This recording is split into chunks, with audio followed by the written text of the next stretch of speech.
मैं अपनी रिकॉर्डिंग में आपसे एक कक्षा आगे बोल रही हूँ। मंत्र पाठ।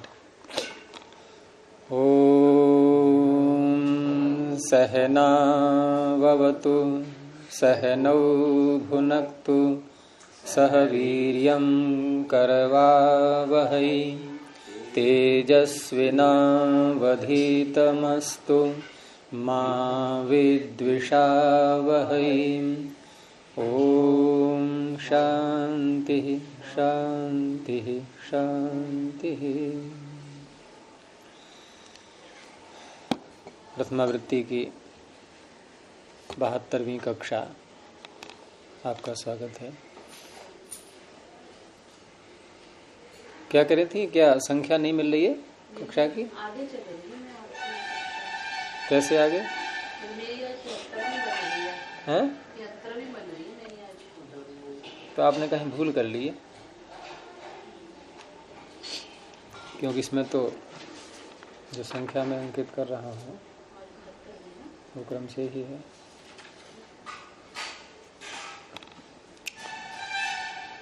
तो स्थानीय अंतरतमः सूत्र चल रहा था और उसमें 4 प्रकार से आंतरीय देखा गया था।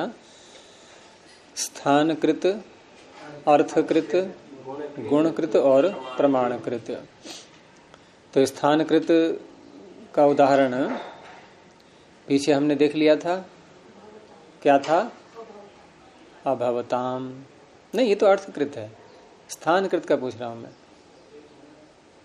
स्थानकृत, स्थान के आधार पर जो संधियां की थी, दंडाग्रम, दधीदम, भानुदयः इत्यादि, ये स्थानकृत आंतर्य के आधार पर किया था। और अभवताम इत्यादि में ये अर्थकृत आंतर्य देखा गया था कि तस का यदि द्वित्व अर्थ है तो ताम का भी द्वित्व अर्थ है, वो ले लिया उसके स्थान में। आगे है गुणकृत आंतर्य। तो गुणकृत आंतर्य में उदाहरण दिया है भागः, त्यागः, यागः, ये सब पीछे बन चुके हैं। और वहां केवल ये देखना है कि स्थानीय अंतरतमः सूत्र की कब आवश्यकता हुई थी और उसने क्या किया था। तो जिस समय भज धातु से या यज धातु से अथवा त्यज धातु से घय प्रत्यय करने के बाद वृद्धि भी हमने कर ली मान लो, तो भाज और घय का अ, इस अवस्था में सूत्र लगा 7वें अध्याय का चजोह कु घृण्यतोह। क्या अर्थ है इसका? चजोह षष्ठी का द्विवचन, चकार के और जकार के स्थान में, और कुह कवर्ग। अब वर्ण है 2 हमारे पास में, चकार और जकार। आदेश जो कर रहे हैं वो 5 वर्ण हैं, क्योंकि पूरा कवर्ग ले लिया। शर्त है उसकी घित और ण्यत, इनमें से कोई हो। तो हमारे पास में घित है या ण्यत है? अभी घित है। ण्यत का क्या बन सकता है उदाहरण? कोई वाक्य बोलो ऐसा जिसमें ण्यत का उदाहरण बन जाए। मैंने क्या कहा अभी? कोई वाक्य बोलो ऐसा जिसमें ण्यत का उदाहरण बन जाए। फिर पकड़ो बात के लिए। कोई वाक्य बोलो ऐसा, नहीं पकड़ में आया। वाक्य, उदाहरण नहीं हुए। वाक्य वाक्य बन जाएगा। और क्या कह रहा हूं मैं? वाक्य भज धातु से, वच धातु से, और ण्यत प्रत्यय किया तो वच के चकार को ककार किया उसने। ये है घित का उदाहरण। तो इस तरह से इसने चकार और जकार के स्थान में कवर्ग आदेश किया।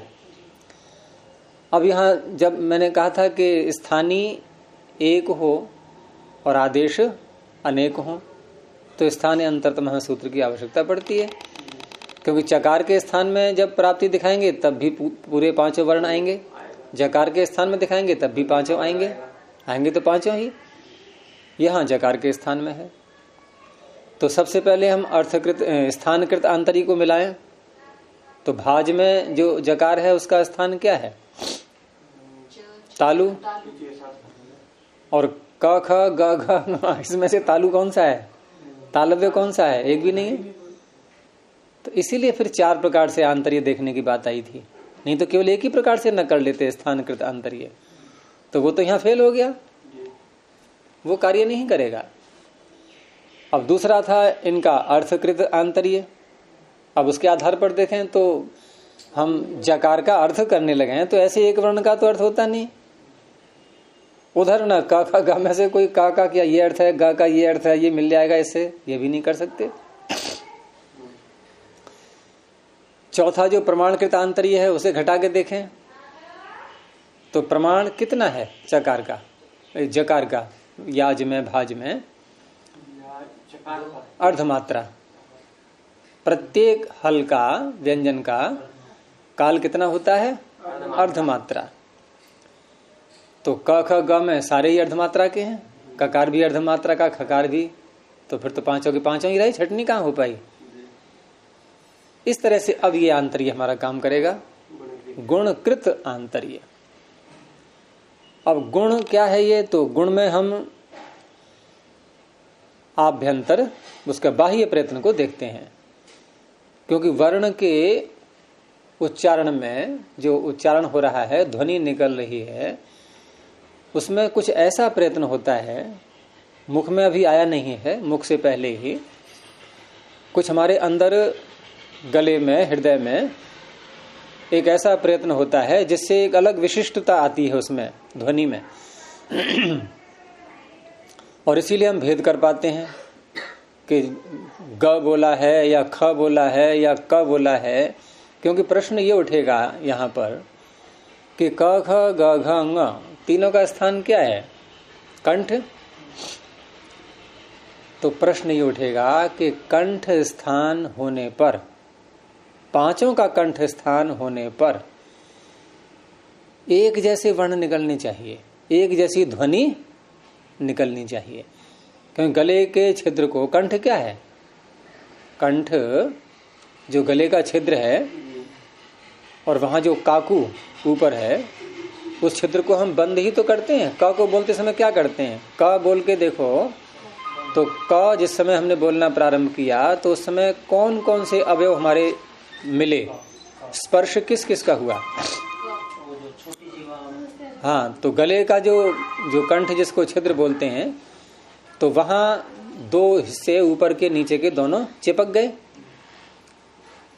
ऊपर का जो हिस्सा है उसने छिद्र को बंद कर लिया नीचे को आकर के, बस इसी स्थान का नाम कंठ है। इसको मत बोलना नीचे को। और वैसे कंठ तो ये भी, यहां तक सारा कंठ ही कंठ है ये, लेकिन वर्ण के उच्चारण के स्थान को, उस बिंदु को पकड़ना है।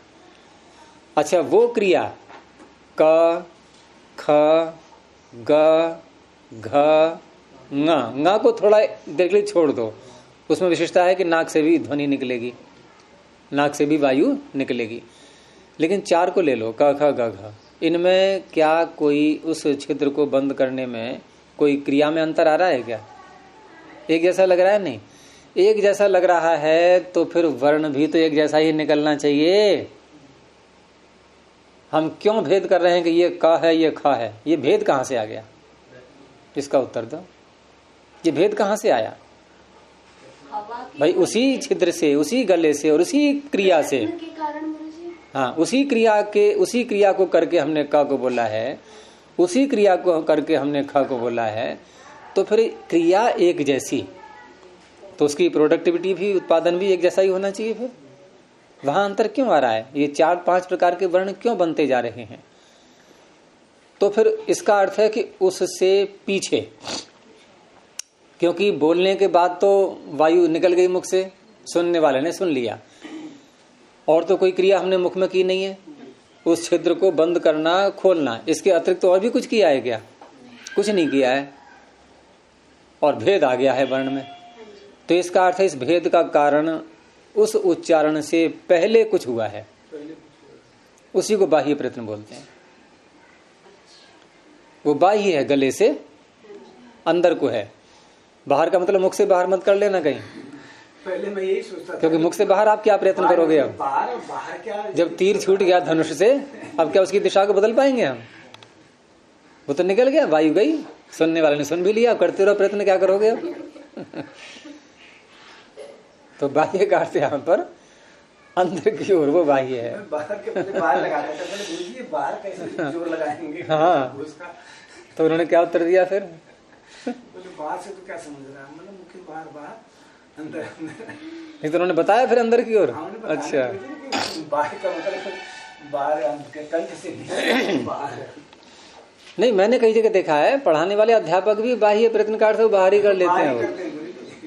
अब कोई शंका करने वाला शंका करता ही नहीं। आजकल पढ़ाने वाले पढ़ने वाले सब एक जैसे हो गए हैं, वाटर प्रूफ। कोई असर नहीं पड़ता उन पर। गुरुजी की एक दिक्कत होती है ना, शंका करने वाला कई बार इसलिए नहीं करता कि अगर मैं पूछूंगा तो आप दूसरी ओर पूछोगे तो मुझे समझ कहाँ तक आया है। हाँ। आप तो पूछोगे जिज्ञासा बस, मतलब इसको कितना समझा है, कितना समझाना मुझे शेष है। हाँ। और तो मैं फंस जाऊंगा तो बताना पड़ेगा, इसलिए बस पूछूंगा। इसीलिए बच्चे नहीं पूछते, इसीलिए रह जाते। और कई बार पढ़ाने वाले सोचते ना पूछे तो ज्यादा अच्छा है, क्योंकि जब तो प्रश्न यह है कि यहाँ इन्होंने गुण शब्द से क्यों कहा है इसको? तो गुण यही है उसकी। गुण क्या है भाई? गुण किसी वस्तु में, पदार्थ में विशेषता लाता है। तो शब्द वैसे तो स्वयं एक गुण ही होता है। ये ध्वनि जो क्रिया हो रही है, क्योंकि श्रोता दूसरा व्यक्ति जो सुन पाता है वो ध्वनि को सुनता है, ध्वनि को ही शब्द कह दिया गया है। और उसमें सुनने में जब भेद दिखाई दे रहा है तो ये भेद आना, ये क्या है? विशेषता। और विशेषता जिन कारणों से आई है उसमें वो गुण ही होगा, कोई गुण ही लाते हैं विशेषता, इसलिए गुण शब्द से कहा है इसको। तो अब जो गुण शब्द से कहा है इसको, तो इसका अर्थ है कि उच्चारण करने से पहले या उच्चारण के समान काल में ले लो, कुछ तो अंतर आपको लेना पड़ेगा थोड़ा, क्योंकि वायु जब तक यहाँ है तब तक यहाँ तो आई नहीं है। वो भले ही काल उतना कम है कि हम उसको शब्दों में नहीं कह सकते, कुछ तो अंतर है, एक क्रम तो लेना पड़ेगा कि पहले ये फिर ये।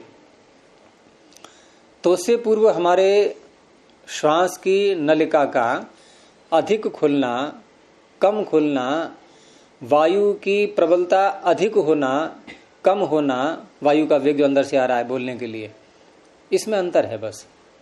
यही है बाह्य प्रयत्न। वो बाह्य प्रयत्न भी वो कंठ के पास में ही, हाँ होगा तो वहीं पर ही, कंठ के पास ही होगा ना। कंठम उपैति नाद। हाँ, जब कंठ को प्राप्त होता है तभी हम नाद बोलते हैं उसके लिए। नाद से ही वो जो है गुण पैदा होंगे अलग अलग। तो इस तरह से यहाँ हमने जब क बोला तो आप देखो क बोलते समय वायु को निकालने में, या कोई आगे रुई या इत्यादि कागज रख के देखो कि कितना हिलता है वो, और ख बोलने में कितना हिलता है, अंतर दिखाई देगा। तो ख में वायु को हमने अधिक वेग से निकाला है।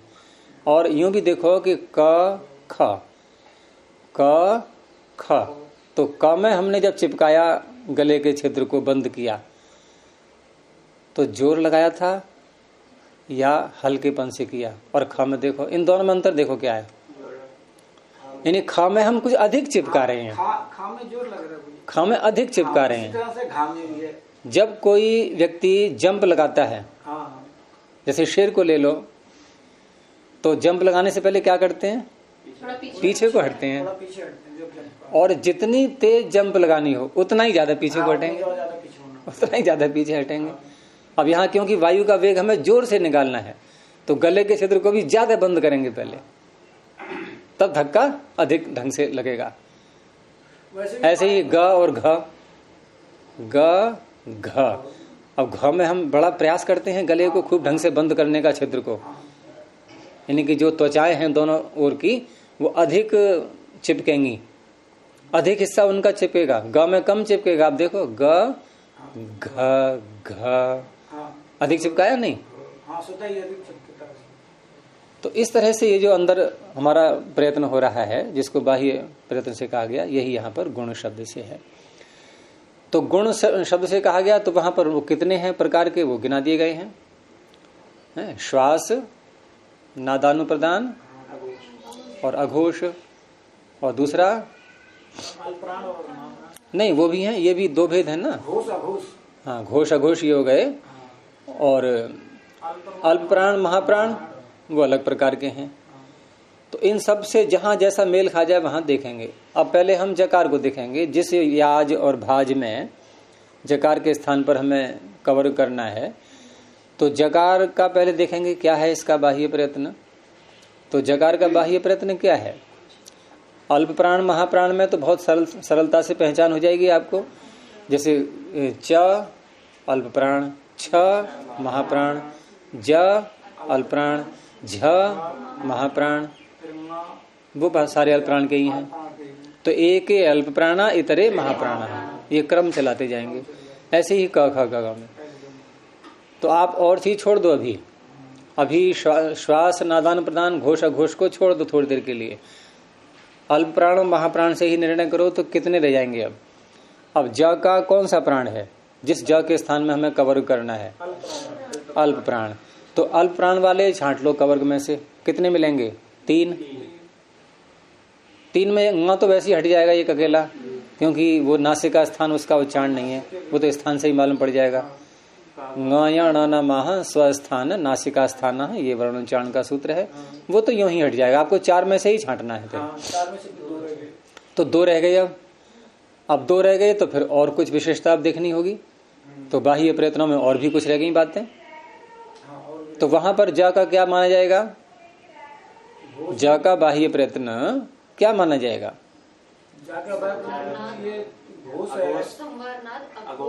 हाँ, संवार नाद अघोष नहीं, घोष है ये ज का। संवार नाद घोष है। संवार नाद घोष। और उधर उनमें से एक ही है जो हमारे 2 रह गए थे। कौन कौन छांटे थे हमने? ग और घ। तो ग और घ में नहीं, ग और घ नहीं, क और ग, क और ग 2 रह गए थे। तो क और ग में ग ही ऐसा है जो संवार नाद घोष है। क्योंकि क जो है ये घोष किसको कहते हैं? घोष में अगर आपको पहचान करनी हो तो जैसे यहाँ हाथ रख करके हम क और ग बोले तो ग में आपको गुंजन जैसा दिखाई देगा, कंपन जैसा होगा, कुछ वाइब्रेशन होगा यहाँ पर हल्का सा।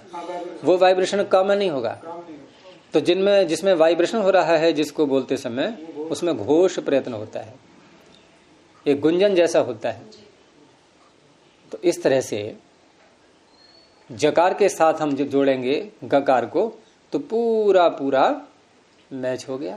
ठाकुर जी, ये जो घोष अघोष प्राण प्राण तो समझ में आते हैं, ये जो पहले रह गया गुंजन नाद और ये इसका थोड़ा सा। हाँ, नाद और नादानुप्रदान और श्वासानुप्रदान ऐसे करके बोलते हैं इसको। इसमें थोड़ा नादानुप्रदान श्वासानुप्रदान।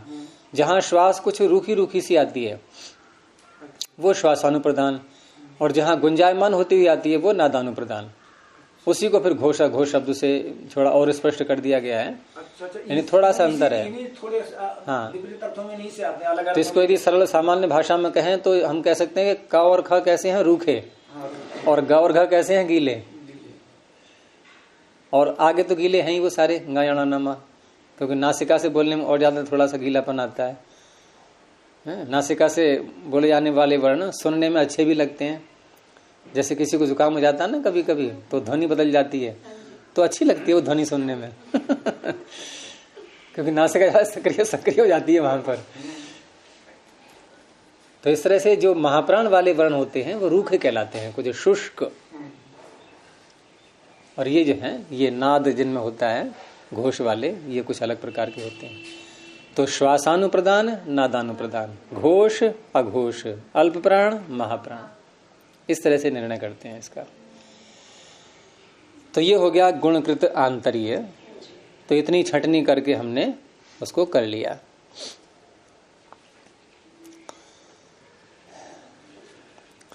तो जकार जो है ये अल्प प्राण है, घोष गुण वाला है।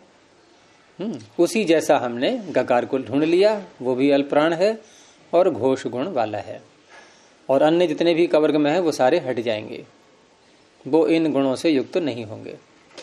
क्योंकि ककार देखा हमने तो अल्प प्राण तो था उसमें, और ग में भी अल्प प्राण था, लेकिन घोष की दृष्टि से अंतर आ गया। ककार अघोष है और गकार घोष है। इस तरह से ये हो गया। अब रह गया है प्रमाणकृत आंतरीय। अर्थ स्पष्ट पहले ही कर दिया था मैंने कि यहां हम उसकी मात्रा देखते हैं वर्ण की।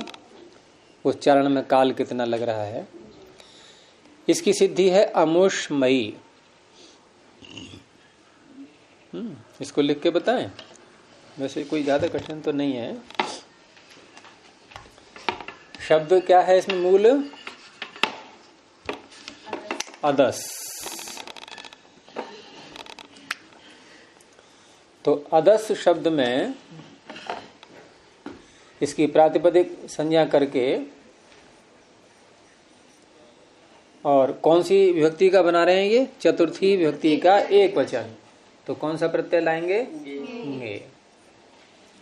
अदस ङे। अब इसमें सर्वादि गण में इसकी गणना की हुई है। किसकी? अदस शब्द ये सर्वादि गण में आया हुआ है। तो क्या नाम हो जाएगा इसका?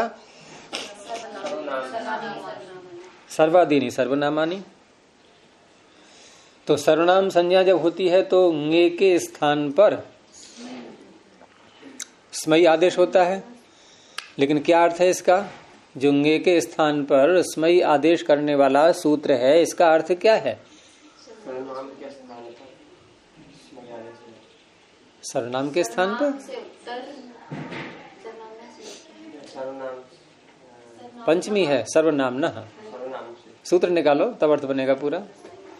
चौथे अध्याय 7वें अध्याय के पहले ही पाद में है, प्रारंभ में ही, तीसरे कॉलम में। तो पंचमी व्यक्ति है, अंगस्य का अधिकार आ रहा है, वो भी पंचमी में बदल जाएगा। तो सर्वनाम अंग से उत्तर, ऊपर से ङेरियः से ङे है, ये षष्ठी का एक वचन है, ये भी आ रहा है। तो ङे के स्थान में स्मयी आदेश होता है, लेकिन इतना ही अर्थ नहीं है इसका। ऊपर से अतः भी आ रहा है, अतो भिस ऐस। अब हो जाएगा अकारांत सर्वनाम से उत्तर। तो ये है अकारांत, तो पहले इसको अकारांत बनाएंगे। तो अकारांत बनाने के लिए क्या करना पड़ेगा? सिद्धि पीछे आ चुकी है वैसे इस प्रकार की और भी जहां ये सूत्र लगाए गए हैं। तो ये अदस शब्द त्यदादि गण में भी आता है। त्यदादि गण में आने के कारण से जहां विभक्तऊ का अधिकार चलता है, अष्टन आ विभक्तऊ, इसी 7वें अध्याय में देखो आगे तीसरे कॉलम में, अष्टन आ विभक्तऊ मिल गया। जहां आपका तीसरा पाद ये चल रहा है, तीसरे में है ना, है द्वितीय में, हाँ द्वितीय पाद में जो तीसरा कॉलम है वहां देखो अष्टन आ विभक्तऊ, यहां से विभक्तऊ का अधिकार चला और ये जाएगा हलिलोपह तक, वहां तक जाएगा ये। तो उसी में सूत्र है त्यदादि नाम अह। तो त्यदादि नाम अह का फिर क्या अर्थ बनेगा कि त्यदादि गण में जो शब्द आते हैं, जो अंग हैं, उनके स्थान में अह आकार आदेश हो जाता है। कब होता है? विभक्ति परे रहते। तो विभक्ति तो है ही ङे, तो विभक्ति परे रहते अदस के स्थान में अलो अंत्य से लगाते हुए सकार के स्थान में हो गया अ।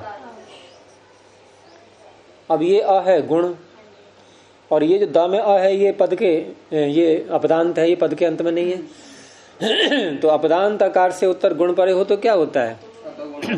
अतो गुणे। अपदांत आकार से उत्तर गुण परे होगा तो पूर्व पर दोनों के स्थान पर रूप, यानी ये अ हो गया। तो ये अ हो गया तो कुल मिलाकर के बन गया अद, बस।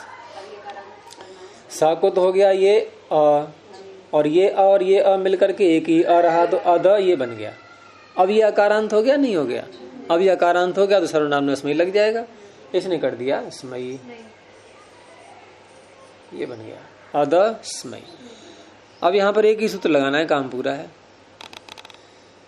तो वो सूत्र और उसी सूत्र में इसकी स्थानीय अंतरतम की आवश्यकता पड़ेगी। तो सूत्र निकाल लो, ये अदसो शेर दादू दो मह, 8वें अध्याय के दूसरे पाद में।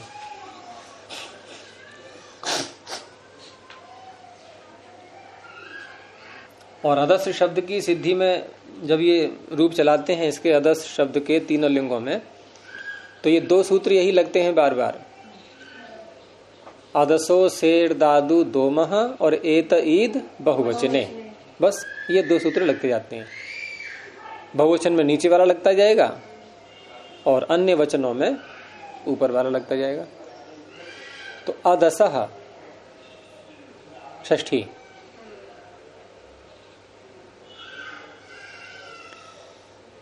असेह सकार भिन्न, असे को छोड़ दो अभी।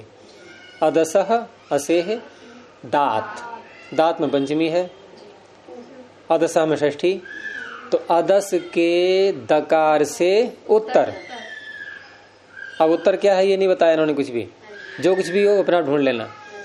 अदसह दात, अदस के दकार से उत्तर जो कुछ भी है उसके स्थान में, ये अध्यार कर लेंगे अपनी ओर से। दात क्या है शब्द?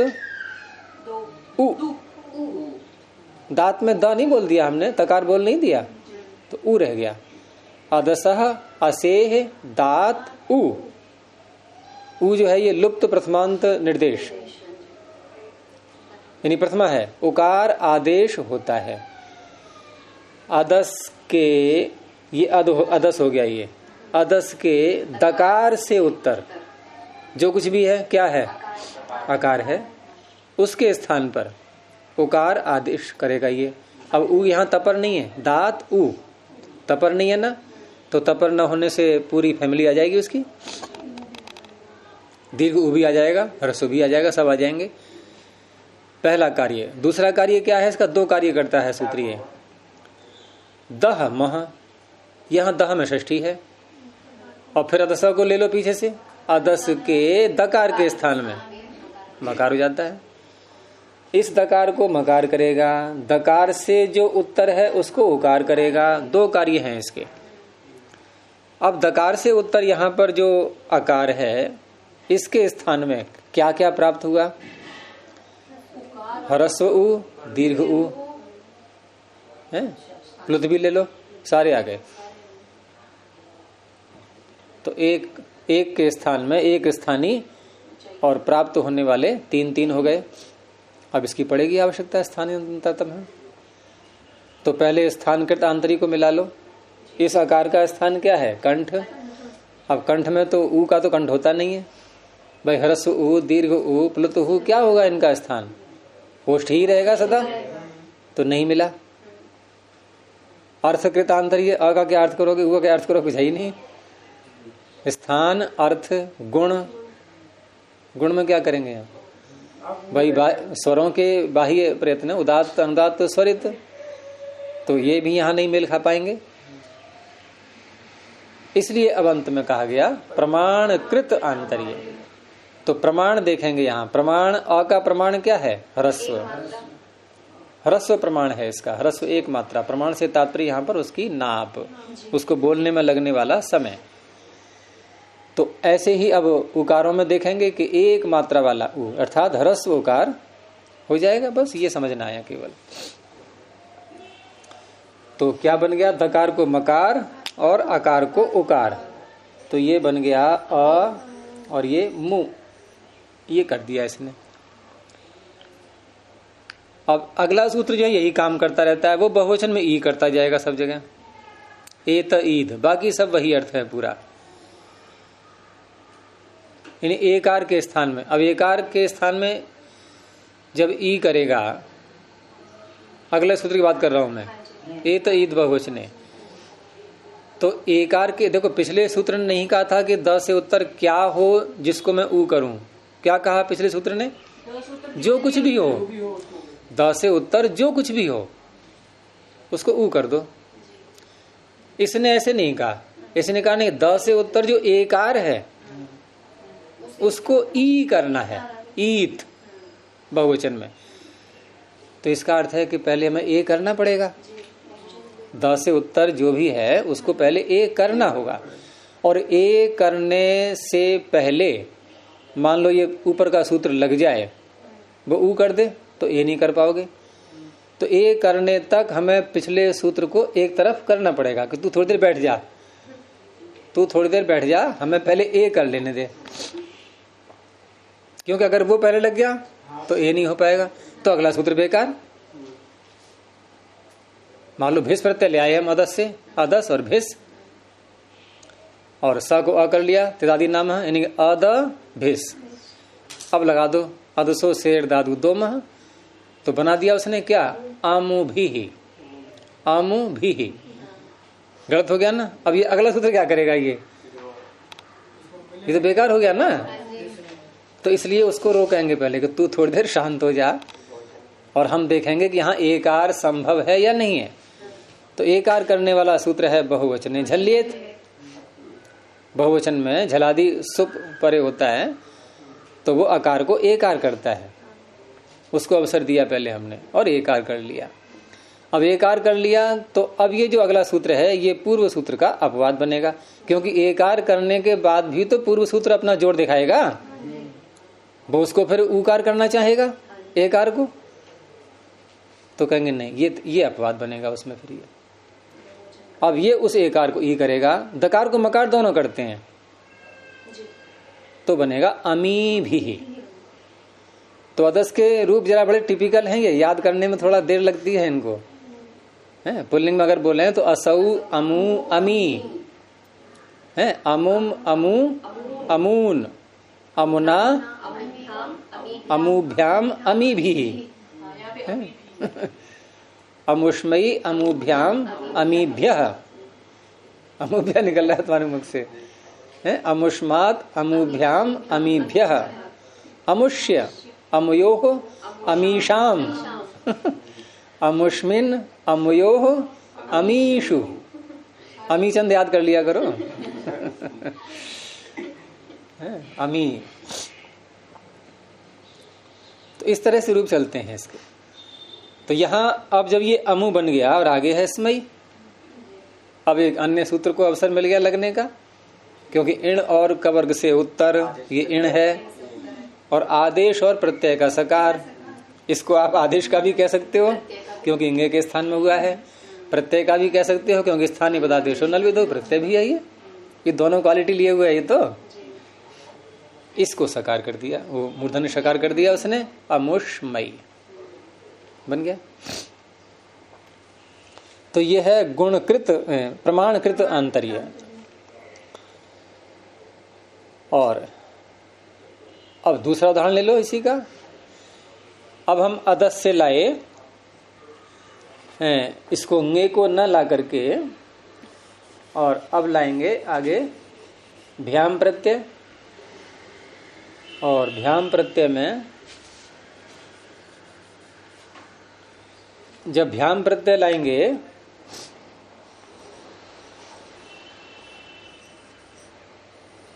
तो इतना तो बना लिया पहले हमने, ठीक है। अंतर कहाँ आएगा वो देखना है। त्यदादि नाम से आकार भी कर लिया, अतो गुणे से पर रूप भी कर लिया। स्थिति है अद और भ्याम।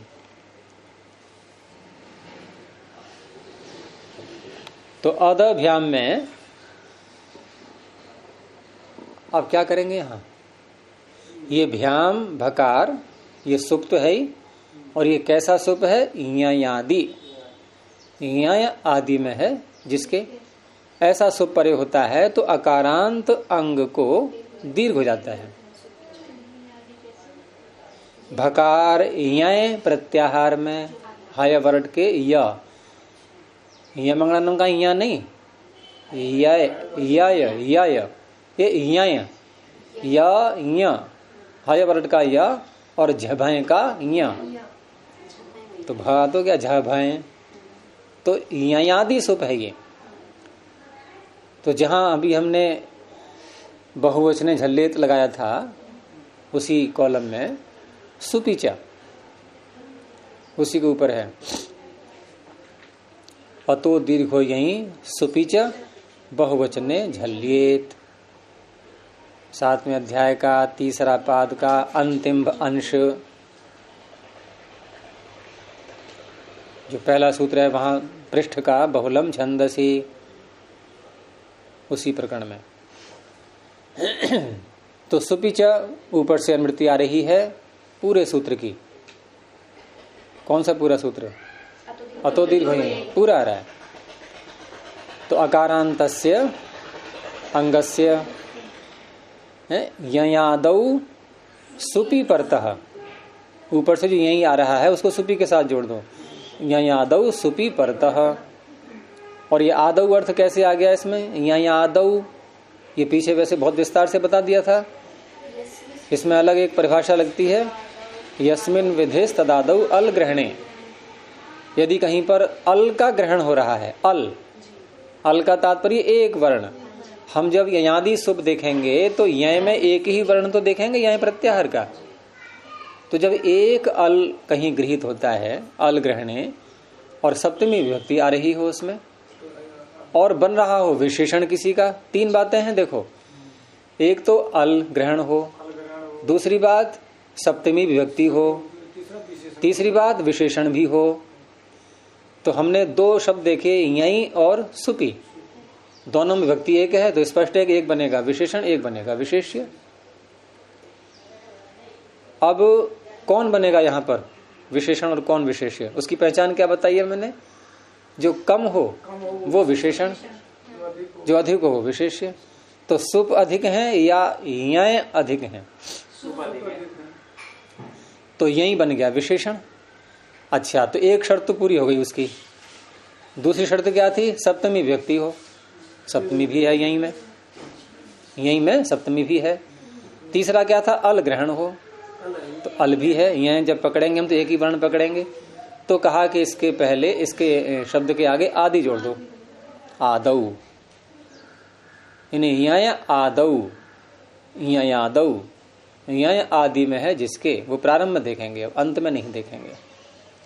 तो ययादौ सुपी परतः, ययादि सुपी, ययादि सुप पर रहते अकारांतम को दीर्घ हो गया तो बन गया अदाभ्याम।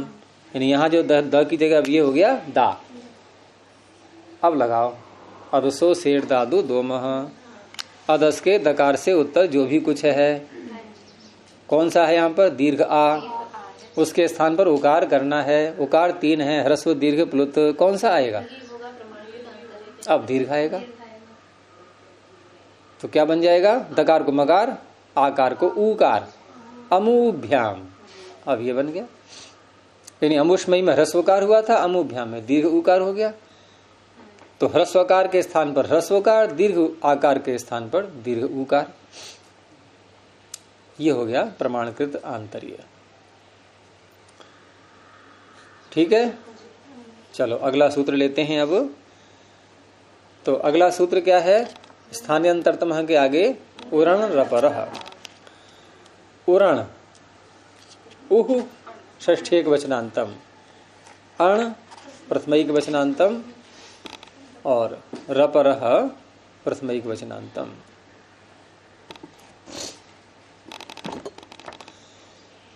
तो उहु जो है ये षष्ठी का एक वचन है। ये कैसे बन गया षष्ठी का एक वचन? और मूल शब्द री है, ये कैसे पता लगा हमें? कि अन्य हम ऋकारांत शब्दों के रूप देखते हैं तो वहां पता लग जाता है। पितृ को ये देखें तो पितृ का षष्ठी के एक वचन में पितुः बना। तो जैसे वैज्ञानिक परीक्षण करते हैं किसी पदार्थ में क्या मिलाया गया है, इसका पता कैसे लगता है?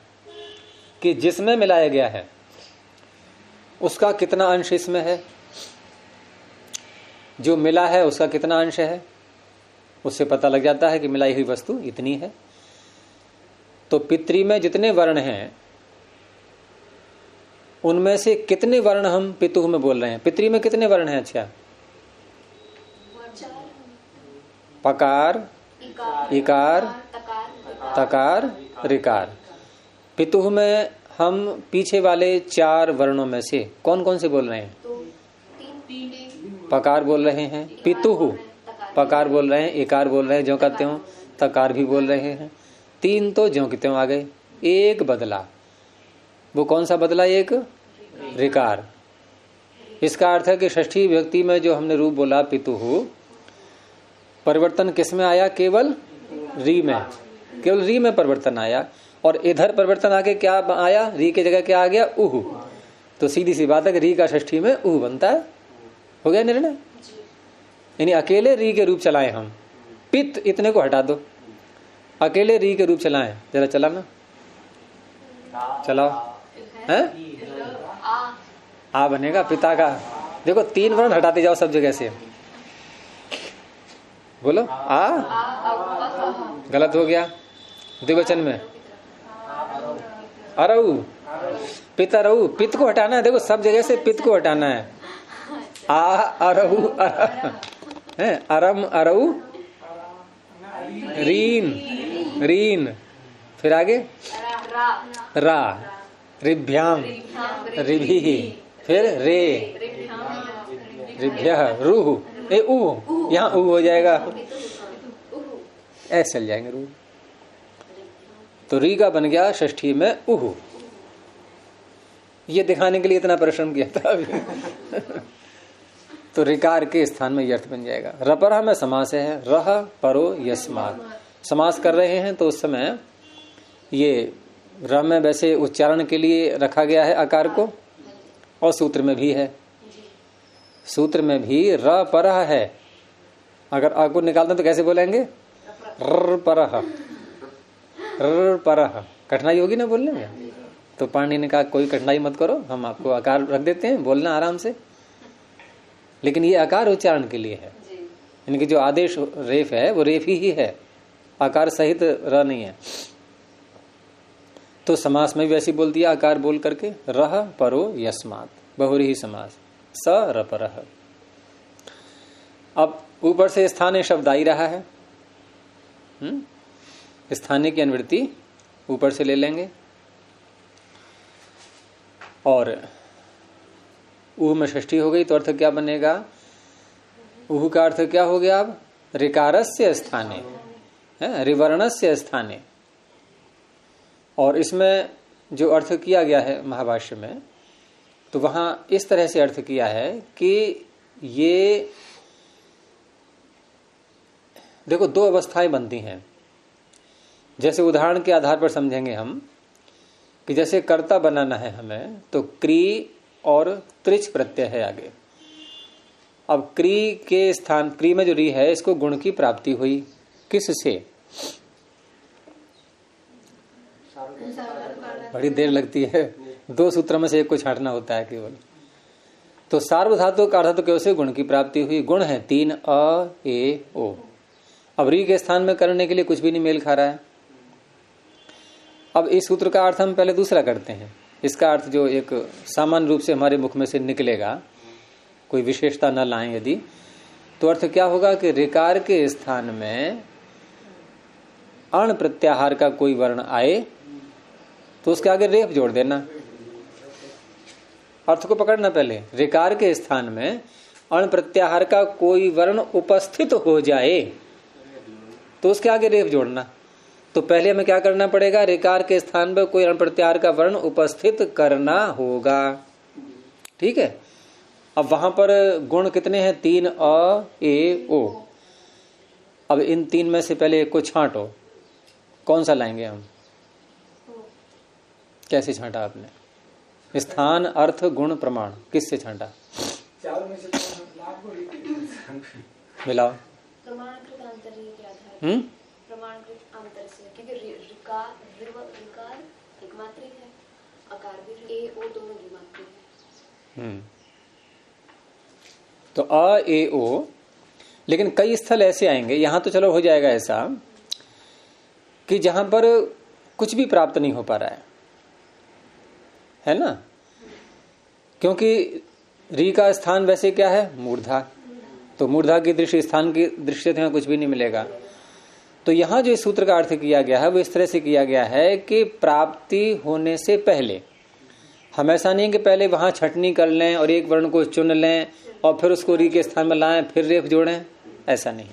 आप पहले वहां उसी स्थिति में लगा देंगे तब जो, हाँ, यानी प्रसज्यमान अवस्था में, उसे कहते हैं प्रसज्यमान। और एक होता है प्रसक्ति हो चुकी है, प्राप्ति हो गई है, और एक है प्रसज्यमान, यानी प्राप्ति होने की अवस्था है। तीनों तैयार खड़े हैं आने के लिए, और तीनों री के स्थान में आने के लिए तैयार हैं। तो वहां ये सूत्र क्या करेगा कि ये जो तीनों तैयार हैं उनमें से देखेंगे अण का कौन सा है, उसके आगे रेफ वहीं लिख देंगे। अब अभी री के स्थान में आया नहीं है वो, अब दोबारा फिर चेक करेंगे कि री के स्थान में अब जो तीन आने के लिए तैयार हैं वो कौन कौन से हैं, फिर बोलो आप। अब है अर ए ओ, अभी अर री के स्थान में आया नहीं है, प्रसज्यमान तैयार है आने के लिए, उससे पहले ही रेफ जोड़ दिया गया है उसमें। हम आ नहीं क्यों लगा रहे थे, हम ए और ओर में भी लगाते हैं। ए में ओ में लगा नहीं सकते क्योंकि अण प्रत्याहार में नहीं है वो, ये अण प्रत्याहार में पहला अणकार है, ये पहले अणका ही है, ये उन्होंने रपर सूत्र में जो अण प्रत्याहार में अणकार है ये पहला वाला अणकार, और अणुदित सवर्ण से चाप प्रत्यय में जो अण में अणकार है ये दूसरा वाला अणकार, लण सूत्र वाला है, ये ध्यान रखना। ये तो तीनों बढ़ जाएगा अर एर ओर। तो इस तरह से प्रसज्यमान अवस्था में ही रेफ जोड़ देते हैं, और उसके बाद अब स्थानांतर तमा लगाएंगे और स्थान मिल गया। अब आपको वहां तक नहीं पहुंचना पड़ेगा, प्रमाणकृत आंतर्य तक या वो गुणकृत तक नहीं पहुंचना होगा, प्रमाणकृत तक, गुण तो नहीं, प्रमाण वाला वो नहीं देखना है।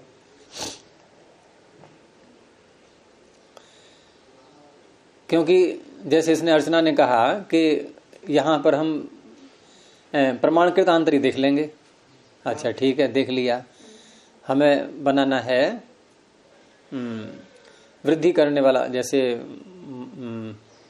मृज को वृद्धि की मार्ग बनाना है, तो वहां कैसे बनाएंगे, क्योंकि री है वहां ह्रस्व, प्रमाण कितना है, कितना है प्रमाण, और तीन उम्मीदवार खड़े हैं आ आई औ, ढूंढो ह्रस्व है ना। हर जगह नहीं घटना ना, तो जब तक हम प्रसज्यमान इसका अर्थ नहीं करेंगे, अब वहां क्या समस्या आएगी, वहां काम रुक जाएगा। कैसे रुक जाएगा कि री के स्थान में तीन है। अब ये सूत्र क्या कहेगा, ये सूत्र कहेगा देखो पहले लाओ, पहले री के स्थान पर मुझे बताओ कि कौन आ रहा है, तब मैं उसके आगे रेफ जोड़ूंगा। ये प्रसज्यमान अवस्था को नहीं बोल रहा, ये प्रसक्ति अवस्था को बोल रहा है। ये कह रहा है कि पहले री के स्थान में मुझे बताओ कौन सा आया। अब बताएं कैसे, हम स्थान अंतर में लगा करके छक्के छूट गए, बात बनी नहीं पाई, तीनों में से एक भी नहीं मिल पा रहा है।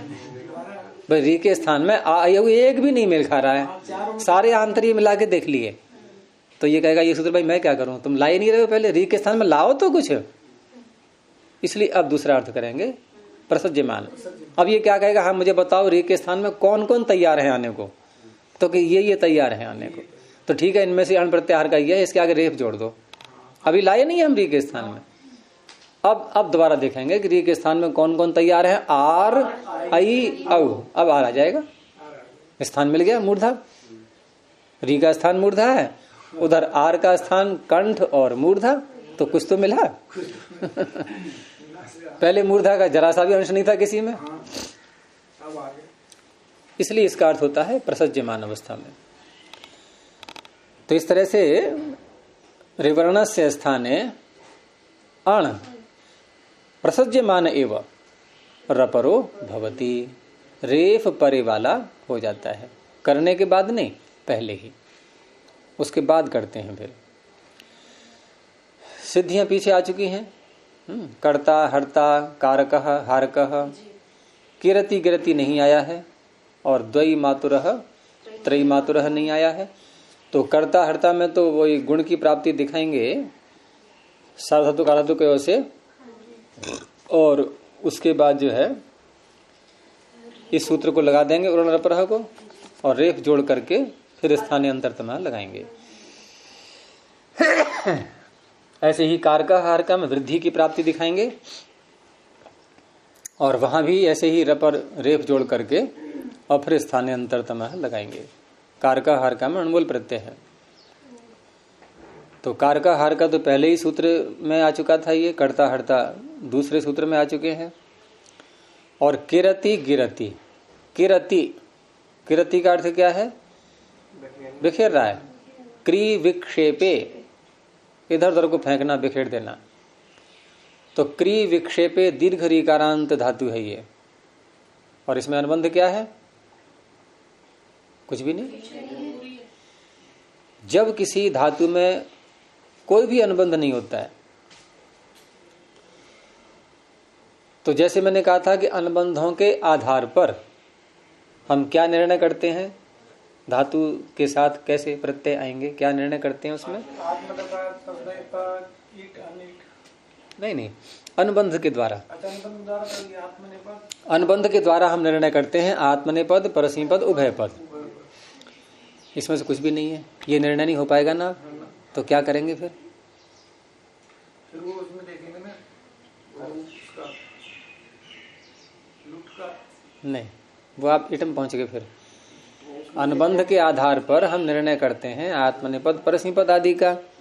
क्रिय विक्षेप में अनुबंध है ही नहीं कोई, तो हम क्या लाएं इससे? आत्मनेपद के प्रत्यय लाएं, परस्मैपद के लाएं, या उभय पद लाएं? दोनों क्या लाएंगे? उभय बेटर हैं? क्यों? सूत्र क्या है फिर? उदात अनुदात देख लेंगे। नहीं, वो चीज अलग है, वो नहीं, वो आप फिर पहुंच गए आप इंटरनेट में। मैं उसकी बात ही नहीं कर रहा हूँ अभी करूंगा उसकी बात बाद में। वो छेड़धात था। अरे जब इसमें कोई भी अनुबंध नहीं है तो न तो आत्मनेपद करने वाला सूत्र आएगा, न उभयपद करने वाला सूत्र आएगा, तो धातु कैसी रह गई? शेष। शेषात कर्तरी परस्मैपदम, सीधा से निर्णय है। तो एक तो ये पहचान क्या हुई हमें, यदि किसी धातु में कोई भी अनुबंध नहीं है तो निश्चित है कि उससे परस्मैपद के ही प्रत्यय आएंगे। होगा तो ये हो गया निर्णय, और कितना अच्छा निर्णय है ये। या तो आत्मनेपद होगा या तो उभयपदी जाती है। अनुबंध होगा तो अनुबंध होगा, नहीं, अनुबंध होगा तो तीनों बातें होंगी, वो छोड़ो आप। अनुबंध होगा तो तीनों बातें हो सकती हैं, अनुबंध नहीं है तो एक ही बात होनी है, परस्मैपद वाली। तो अनुबंध नहीं है तो ये सरलता आपको इतनी हो जाएगी कि ये अच्छा किया पाणिनि ने, इसमें अनुबंध नहीं लगाया कोई, हमें कम से कम पता तो लग गया कि परस्मैपद की है ये। अब रही बात अनुबंध वाली। अनुबंध से क्या निर्णय करते हैं कि इससे इडागम होगा या नहीं होगा। अब इसमें अनुबंध नहीं है, मैं देखो कौन सा वर्ण रह गया इसमें, क्री में री रह गया ना, उसके आधार पर यह निर्णय होगा कि इसमें इडागम होगा या नहीं होगा। इडागम जहां संभव वहीं दिखाएंगे, हर जगह थोड़ी। बलादि आर्धातु, तो वो कैसे निर्णय करेंगे कि जो स्वर, जो अच शेष है, जो अनुबंध नहीं था, वो दो ही प्रकार का होता है, या तो उदात्त या अनुदात्त। उदात्त है तो इडागम होता है, अनुदात्त है तो इडागम नहीं होता। बस वो इसके आधार पर निर्णय करेंगे। तो ये अनुदात्त है, लेकिन हमारा रूप बना है किरति बनाना है। यहाँ इट का कोई प्रसंग ही नहीं है, क्योंकि आठ धातु प्रत्यय में इडागम होता है, ये आठ धातु यहाँ नहीं है। तो क्री धातु से लट लकार, और क्योंकि परस्मैपद के ही प्रत्यय आने हैं तो लकार के स्थान पर ले आए तिप, और तिप है सार्वधातुक, और कर्ता में लाई थे लह कर्मणि च भावे चा कर्म के भ्य से। इसलिए जिस गण की धातु है ये, यानी शब हो रहा है, शब की प्राप्ति हो रही है, या शब कर भी लो तो शब के स्थान में करके बोलेंगे, और प्राप्ति दिखानी है तो प्राप्ति दिखा दो। और उसके बाद अपवाद सूत्र कौन सा लगेगा? कौन सी गण की है ये? तुदादि गण की। तो तुदादिभ्य शह, श प्रत्यय आ गया। तो क्री श का अ और ती। अब श प्रत्यय कैसा है? सार्वधातुक है, शित होने से पहले इसको बोलेंगे, अपित तो बाद में निर्णय करते हैं। तो सार्वधातुक है, लेकिन ये ऐसा सार्वधातुक है कि जो पित नहीं है, अपित सार्वधातुक है। इस कारण से ये ङित के समान बन जाएगा। कौन करेगा ङित के समान? सार्वधातुकम अपित। इसने इसको ङित बना दिया। अब ङित बनाने से गुण करने वाला सूत्र आया, कौन सा आया? किंग ने उसको रोक दिया, तो गुण तो होगा नहीं। अब गुण नहीं होगा तो फिर अन्य कार्य क्या क्या हो सकते हैं यहाँ? तो सबसे पहले तो एक उणिच ही आएगा, अपना काम करना प्रारंभ कर देगा वो। एक के स्थान में यण आदेश करता है अच पर रहते। तो क्री में री एक है, ये दीर्घ रीकार है, ध्यान रखना। क्री, इसको यण आदेश करने लगा वो, री को र करने लगा, तो क्या बनता रूप? है क्या बनेगा रूप? ई कहां से आ रहा है? ये ई कहाँ से आ गया? री का है ना, बड़ी है, बड़ी री, बड़ी ई, बड़ी री। तो री है तो ई क्यों बोल रहे हो उसको?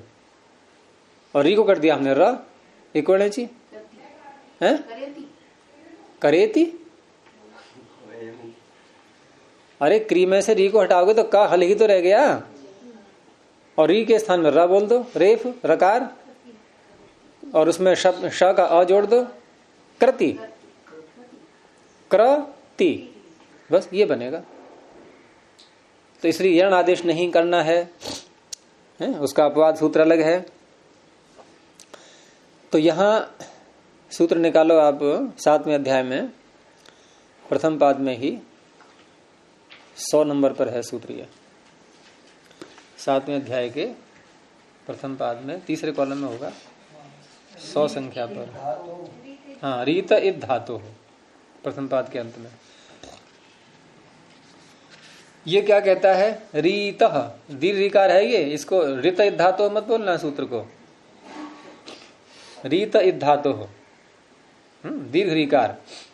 अंगस्य का अधिकार चल रहा है, अंगस्य, रीकारांतस्य अंगस्य, और वो भी रीकार किसका हो? धातु का।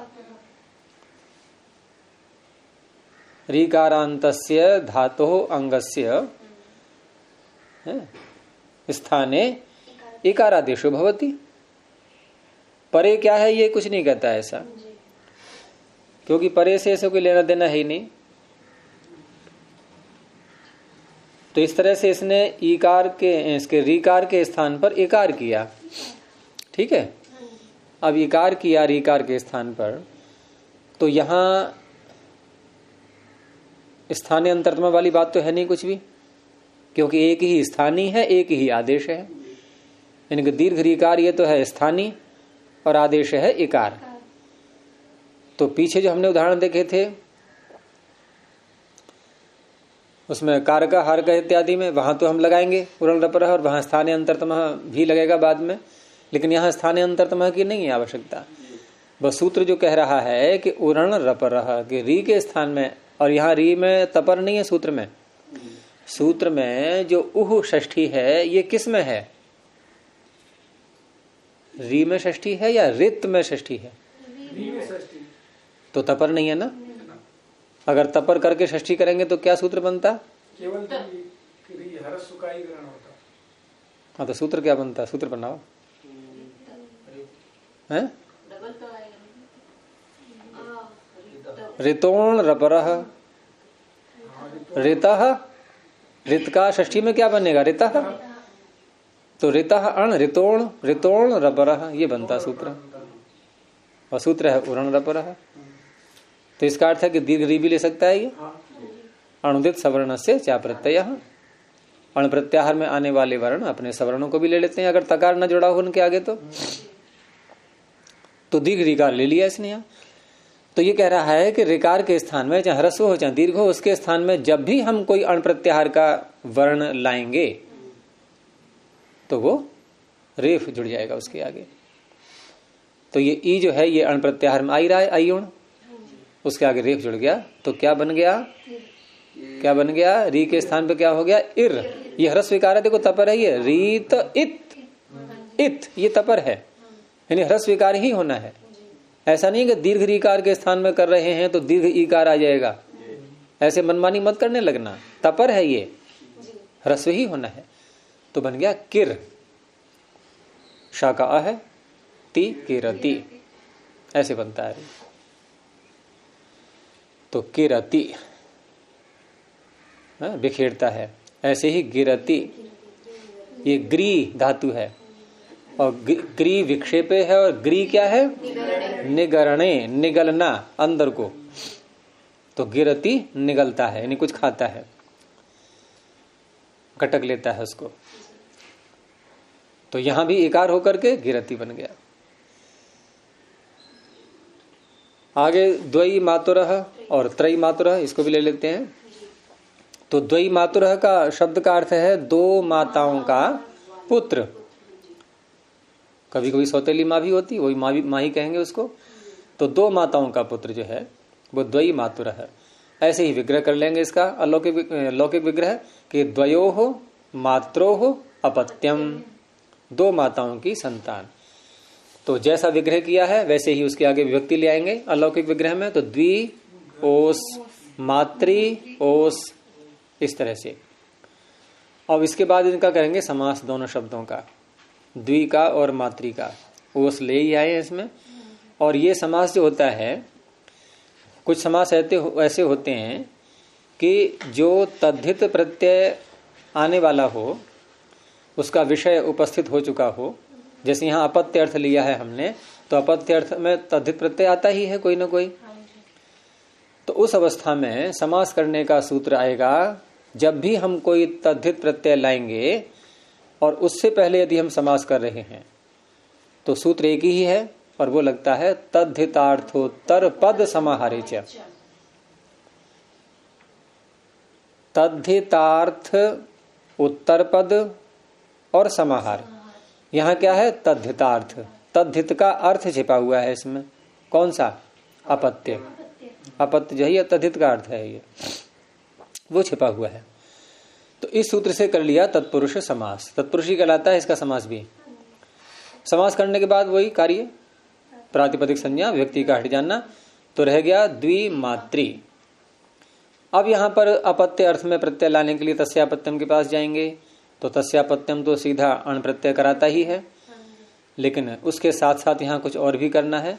तो पाणिनि ने एक सूत्र और बनाया, और वो सूत्र है चौथे अध्याय के पहले पाद में 115 पर। तस्यापत्यम तो आ रहा है 92 संख्या पर, वो उसी के आगे 115 पर पहुंच जाओ। तो वहां बहुत सरल सूत्र है कि मातुः उत। अण प्रत्यय का वो निषेध नहीं कर रहा है, वो कह रहा है इतना काम और कर लो इसमें। अण प्रत्यय तो आप कर ही रहे हो, इसे मातुः उत, मातृ के स्थान पर उकार। तो द्विमात्री और अण, तो मातृ के स्थान पर इसने उकार कर दिया। अब मातृ के स्थान पर उकार करेंगे तो अलोन्त्य से कहां प्राप्त होगा? री को ही होना है। तो री को प्राप्त करेंगे तो फिर वही बात लगी कि उत उकार कर रहे हैं, उकार आ रहा है अण प्रत्याहार में, और री के स्थान में आ रहा है अण प्रत्याहार का कोई वर्ण, तो रेफ जुड़ जाएगा उसके आगे उर्ण रपरा से। तो उ न होकर के उर हो जाएगा, मातृ के री के स्थान पर उर। तो मातृ का बन गया मातुर, द्वि मातुर, और अण का अ है। ठीक है। और उसके बाद अण प्रत्यय अणित है और तद्धित भी नाम है इसका। तो यित णित तद्धित प्रत्यय परे रहते, अंग के अचों में जो आदि अच, उसको वृद्धि होती है। तद्धितेषु अचाम आदे है 7वें अध्याय में। तद्धितेषु अचाम आदे है 7वें अध्याय के जो दूसरे पाद की जहां समाप्ति हो रही होती है, एक सूत्र और रह गया है इसके आगे बस, और पाद हो जाएगा समाप्त। तो अचाम आदे है, अचौ में जो आदि अच, तो कितने अच हैं? द्वि में ई है, माँ में मकार में माँ में आ है, ता में ऊ है, इनमें आदि अच है, द्वि में ई, उसको वृद्धि हो गई। तो ई को हो गया आई। द्वई मातुर अ द्वई मातुर, उसके बाद कृत अधित समासाष्ट्य और सूला करके द्वई मातुर। 3 माताओं का पुत्र है कोई माता और मान लेते हैं, वैसे ही मान लेते हैं भाई ये हमारी माता है, ये भी माता है, माता के समान व्यवहार करते हैं। तो 3 माताओं का पुत्र है तो त्रयी मातुरः। यहाँ विग्रह कर लेंगे तिसृणाम मातृणाम अपत्यम, 3 माताओं की संतान। तिसृणाम में री को दीर्घ नहीं होता है, क्यों नहीं होता है? सूत्र है नामी, नाम परे हो तो न तीसरी चतुश्री, निषेध कर दिया गया है। तीसरी और चतुश्री को दीर्घ नहीं होता है, और सब जगह हो जाएगा दीर्घ, नाम परे रहते हैं। तो तिसृणाम मातृणाम अपत्यम त्रयी मातुरः, ये भी ऐसे ही बन जाएगा। ठीक है। और कुछ पूछना है इसमें? पीछे वाली बात पूछो मैंने। कौन सी? जल्दी बोलो। त्री वाली त्री को वृद्धि हो गई त्रयी। हाँ जी। क्या नहीं समझ में आया? अभी जो आपने अभी मैं ये कह रहा था कि त्री को त्रयी दीर्घ रीकार क्यों नहीं हुआ तीसरी में? अच्छा, हाँ, तिसरी में दीर्घ प्राप्त हो रहा था नामी सूत्र से, अंगस्य हलह नामी, अच्छा जी। अंगस्य हलह नामी, नाम पर रहते अंग को दीर्घ होता है, तो नाम परे है, तिसरी नाम दीर्घ होना चाहिए तिसरी को, तो सूत्र कर दिया निषेध। आगे सूत्र उसके न तिसरी चतस्री, इन दो को दीर्घ नहीं होता है बस, और सबको हो जाएगा जैसे पितृणाम मातृणाम, लेकिन यहाँ तिसरीणाम चतस्रीणाम ऐसे नहीं बोलेंगे, तिसृणाम चतस्रणाम रस्व ही रहेगा री, ये था। मुझे इससे इस सूत्र याद करने की प्रयोजन समझ में आ रहा है। चलिए प्रणव ध्वनि।